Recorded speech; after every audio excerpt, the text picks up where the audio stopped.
Seorang pengendara motor, Nur Fitrasari, 19 tahun, warga Desa Tope Jawa, Kecamatan Mangarabombang, Kabupaten Takalar, mengalami kecelakaan serius pada Jumat 4 Oktober.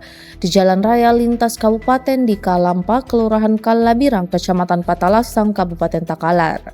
Ia nyaris tewas setelah ditabrak oleh sebuah mobil minibus yang melaju dari arah utara ke selatan. Akibat tabrakan tersebut, Nur Fitra terjebak di bawah bumper depan mobil dan hampir terlindas. Warga yang berada di sekitar lokasi kejadian segera berbondong-bondong membantu menyelamatkan korban.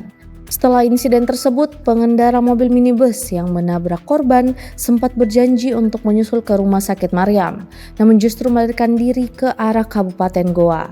Kecelakaan tersebut melibatkan sepeda motor dengan nomor polisi DD4911CO jenis Yamaha Matic yang melaju dari arah selatan ke utara.